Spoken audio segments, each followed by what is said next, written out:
तो आज हम कंटिन्यू करेंगे एक्सरे। वैसे कॉन्सेप्चुअली एक्सरेज कंप्लीट हो चुका है। लास्ट में मैंने मॉसलेस लॉ वगैरह आपको समझा दिया था और स्क्रीनिंग कांस्टेंट कैलकुलेट करना सिखा दिया था। बेसिकली हमारे मेनली सिलेबस में के अल्फा ट्रांजिशन के लिए ही स्क्रीनिंग कांस्टेंट का ज़्यादातर यूज आएगा, जिसके लिए बी का वैल्यू कितना होता था 1, और ये कैसे कैलकुलेट करते थे, under root of R C into 1/n1² minus 1/n2। Clear है?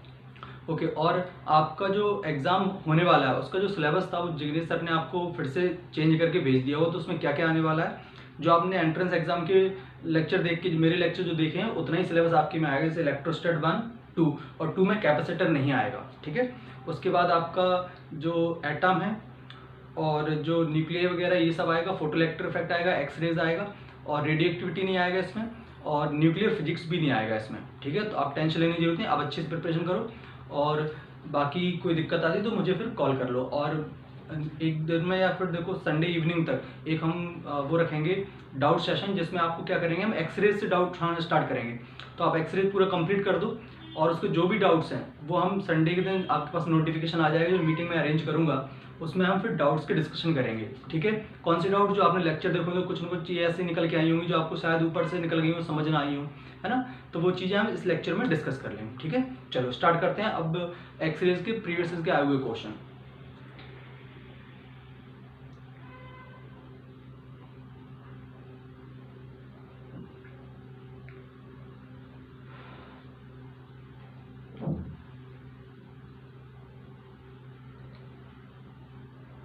चलो फर्स्ट क्वेश्चन नोट करो आप, ये 2010 में आया हुआ है। If a source of power 4 kilowatt produces 10 to the power 20 photon per second, the radiation belongs to a part of the spectrum called, first option gamma rays, second x rays, third ultraviolet rays and fourth microwaves। अब ऐसा मत सोचो कि x ray chapter है तो यही answer होगा। Basically हम कैसे डिसाइड करेंगे कि किसको बिलोंग कर रहा है, तो बेसिकली आप ऐसा समझो कि आपको लैम्डा कैलकुलेट करना आना चाहिए, है ना। तो आपको पता है विजुअल रीजन 3500 से 7500 के बीच में होता है।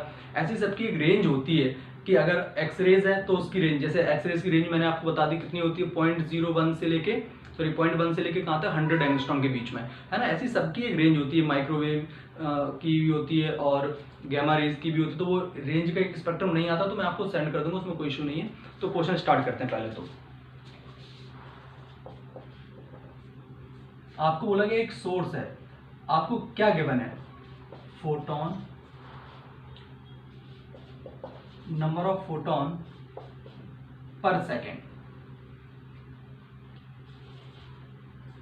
तो वो किसी भी सोर्स से कितने फोटोन एक सेकंड में आ रहे हैं, तो उसके लिए क्या करें, एक सेकंड में आने वाली एनर्जी निकाल लो और divide by energy of single photon. तो आपको क्या मिल जाएगा, एक सेकंड में आने वाले नंबर ऑफ फोटोन।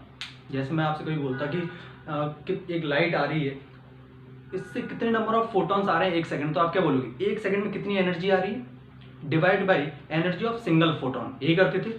तो एक सेकंड में आने वाली एनर्जी को क्या बोलते हैं, पावर। कैसे, power P is equal to क्या होता है, जूल पर सेकेंड। तो जूल क्या है, एनर्जी, और सेकंड टाइम। तो एक सेकंड में आने वाली एनर्जी को तो पावर बोलते हैं। तो number of photon per second को हम क्या लिख सकते हैं, power upon hc by lambda.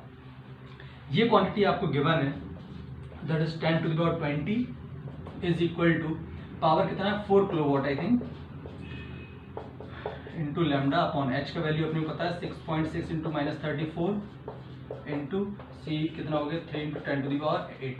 यहाँ से लैम्डा कैलकुलेट करेंगे तो लैम्डा इज इक्वल टू क्या हो जाएगा, देखो 10 to the power 20, पहले इनका कंप्लीट काम कर लेते हैं।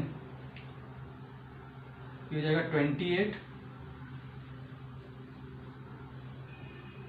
28 और ये हो जाएगा -6, नीचे आएगा -9, तो ये हो जाएगा 6.6 into 3 upon 4 into 10 to the power -9, ये चल रहा है। और अभी लैम्डा किस में है, देखो सब हमने ऐसा यूनिट में रखे हैं तो अभी मीटर में आएगा।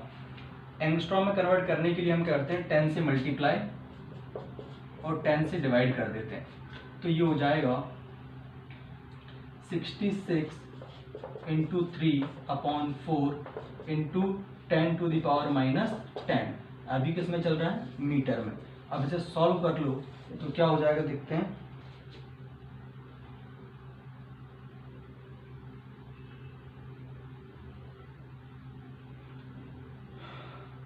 66 इंटू 3 डिवाइड बाई 4, ये आया 49.5, विच इज अप्रॉक्सीमेटली 50 कर देते हैं तो लैम्डा का वैल्यू क्या हो जाएगा? 49.5 भी रहने दो, उसमें कोई दिक्कत नहीं है, अप्रॉक्सीमेटली 50 एंगस्ट्रॉम। क्या आपको क्लियर है कि 50 एंगस्ट्रॉम किसको लाई करता है? एक्स रेज को। इसलिए हमारा ये आंसर क्या हो जाएगा इसका? X rays. ऐसे जज करते हैं, कभी भी आपको इस टाइप की डेटा गिवन और ये बोल दिया कौन सा रे होगा तो आपको बेसिकली ये तरीका अप्लाई करना पड़ेगा। ठीक है, चलो तो इसको स्टॉप करके इसे नोट करो, फिर अगला क्वेश्चन करते हैं।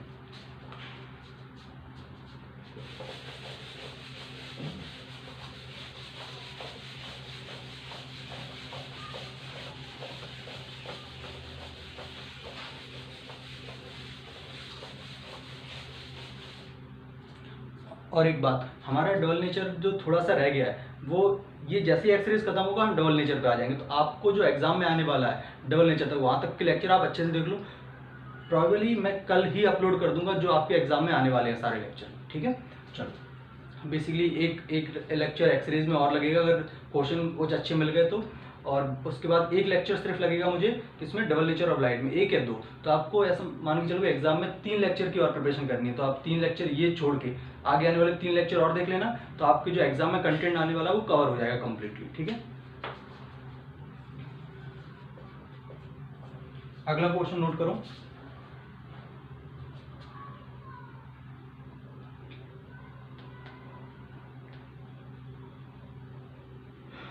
An electron beam is accelerated by a potential difference V, capital V, to hit a metallic target to produce X-rays. It produces continuous as well as characteristics X-rays if lambda minimum is the smallest possible wavelength of X-ray in the spectrum. The variation of log of lambda minimum, इस तरह से log of lambda minimum with log of V, V क्या? Voltage, correctly represented by, 4 option के बारे में यहाँ बना देता हूँ। फर्स्ट ऑप्शन है इस टाइप से, log of lambda minimum and log of V, और ग्राफ इस तरह से। Second, log of lambda minimum, log of V, ये स्ट्रेट लाइन।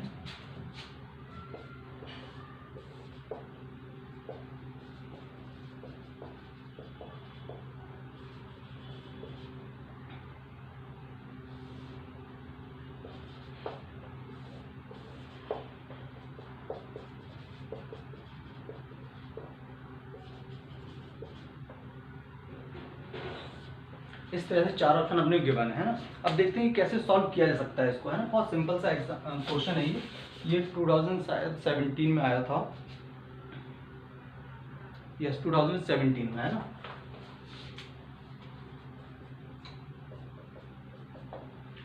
हमें क्या पता है कि फॉर्मूला अपने को पता है, याद करो तो आप lambda minimum is equal to सिखाया था hc/e/v, ये कट ऑफ वेवलेंथ के लिए, है ना।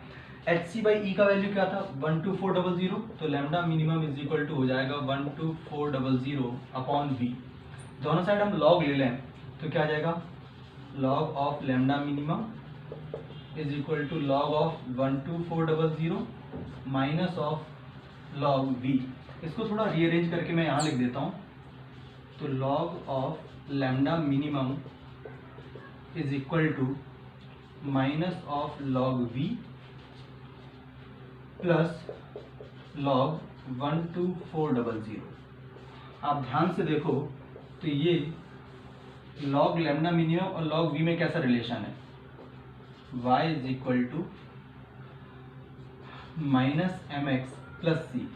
किस टाइप का रिलेशन है? Means straight line with negative slope और पॉजिटिव इंटरसेप्ट। आप देख लो इसमें तो स्ट्रेट लाइन है, इसमें इंटरसेप्ट है ही नहीं, और इसमें स्लोप कैसा है, पॉजिटिव। तो नेगेटिव स्लोप एक में ही दिख रही है और पॉजिटिव इंटरसेप्ट, तो हमारा आंसर क्या हो जाएगा, ये इसका करेक्ट आंसर हो जाएगा। ठीक है, बस ऐसे ही क्वेश्चन आते हैं और कोई बहुत टफ नहीं होता उसमें, है ना। तो आप नोट करो, फिर अगला क्वेश्चन करते हैं। अब मॉसलेस लॉ पे कैसे क्वेश्चन आते हैं वो मैं आपको बताता हूँ, बहुत ही सिंपल से क्वेश्चन आते हैं।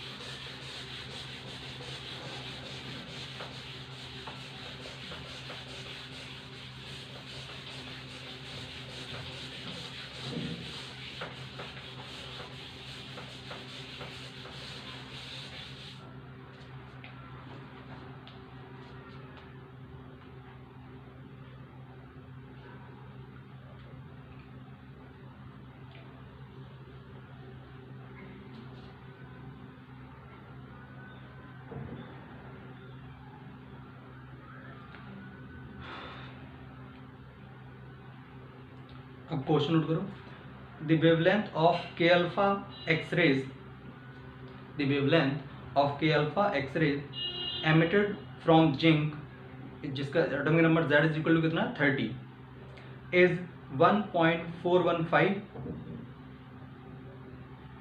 Find the wavelength of K alpha line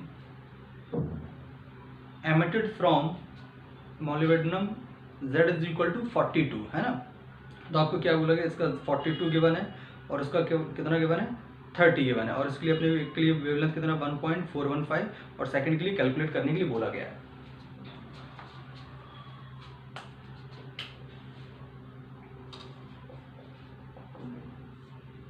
हमने फॉर्मूला देखा था 1/λ इज इक्वल टू R। के अल्फा ट्रांजिशन की बात करें तो मैं यहाँ पर सिग्मा का वैल्यू 1 रख सकता हूँ, 1/n1² माइनस 1/n2²। यहाँ से क्लियरली समझ में आ रहा है कि 1/λ is directly proportional to Z minus 1 का होल स्क्वायर। तो सिंपली हम क्या लिख सकते हैं, λ2/λ1 is equal to Z1 minus 1 का whole square upon Z2 minus 1 का होल स्क्वायर। तो λ2 क्या हो जाएगा, λ2 हो जाएगा λ1 इंटू Z1 कितना था 30, तो हो जाएगा 29 का स्क्वायर अपॉन सेकंड कितना था, आई थिंक देख लेते हैं, सेकंड था 42, तो हो जाएगा 41 का स्क्वायर, और λ1 अपने पास कितना था 1.415। अब इसको सिंपली सॉल्व कर लिया जाएगा तो अपना आंसर आ जाएगा एंगस्ट्रॉम में। बस इस तरह के क्वेश्चन मॉसले लॉ पर आते हैं, आपको तो बस फॉर्मूला याद होना चाहिए, वो भी प्रोपोर्शनल किसके होता है, सिंपल, क्लियर है। तो नोट करो, एक और क्वेश्चन कराता हूँ मैं आपको इसके ऊपर। फ्रीक्वेंसी का ऐसा कराने के मतलब नहीं, डायरेक्टली एक क्वेश्चन आप नोट करो, the wavelength of K alpha and L alpha X-rays of a material are 21.3 picometre and 141 picometer, 21.3 and 141। Find the wavelength of K beta X-rays of material. आपको कैलकुलेट क्या करना है, के बीटा, और ये दोनों किसके लिए दिया है, के अल्फा एंड एल अल्फा। ये दिया हुआ है के अल्फा के लिए और ये दिया हुआ है एल अल्फा के लिए, और आपको किसके लिए बोला है, के बीटा के लिए। अब देखो इस टाइप के क्वेश्चन को सॉल्व करना बहुत ही आसान है, तो आप एक बार स्क्रीन स्टॉप करिए, खुद से नोट सॉल्व करने की कोशिश करो तो आपको फील आएगी, है ना।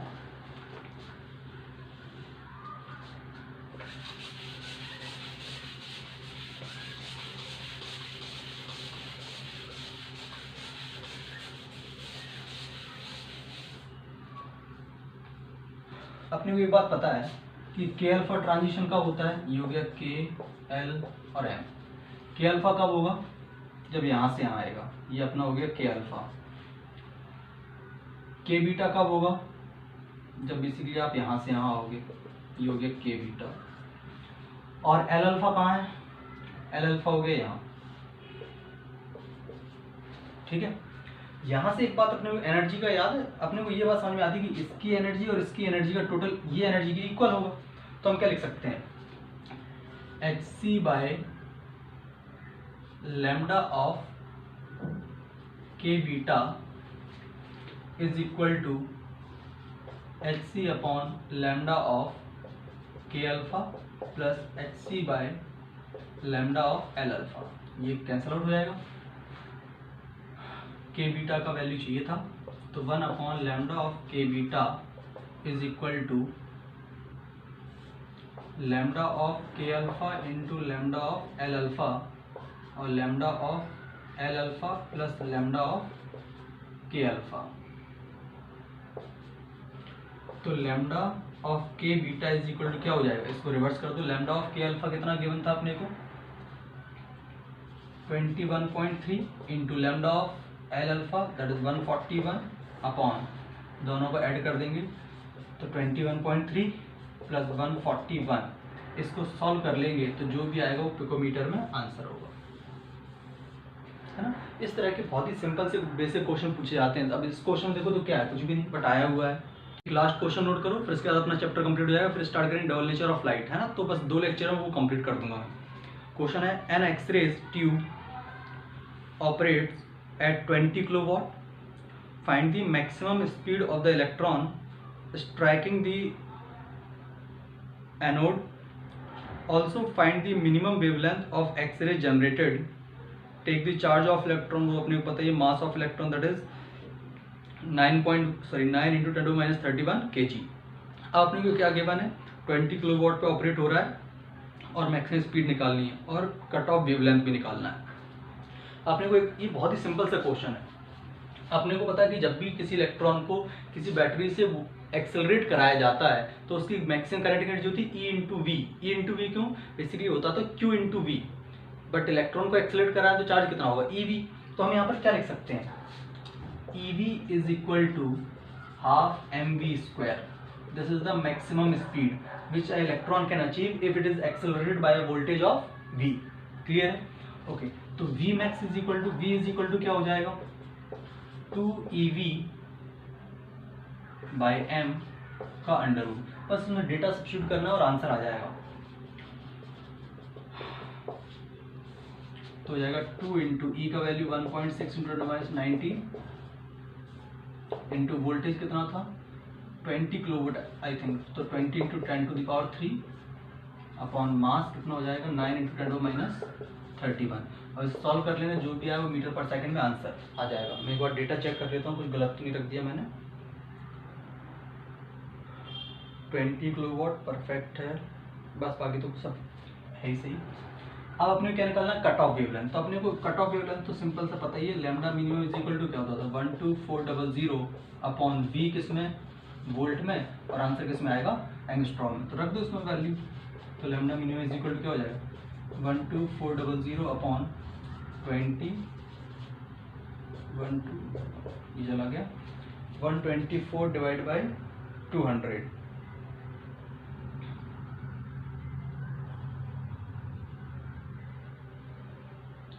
124 डिवाइड बाई 200 यह है 0.62।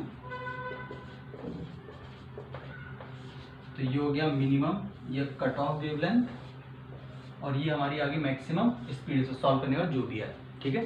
तो ये हमारा एक्सरेज कंप्लीट हो गया। नेक्स्ट लेक्चर में हम लोग double nature of light discuss करेंगे और 2 लेक्चरों से कंप्लीट कर देंगे, ठीक है। तो यहीं तक फिर 2 लेक्चर जो अपलोड होंगे वहीं तक आपके एग्जाम में पूछा जाएगा, ठीक है। चलो बाय, टेक केयर।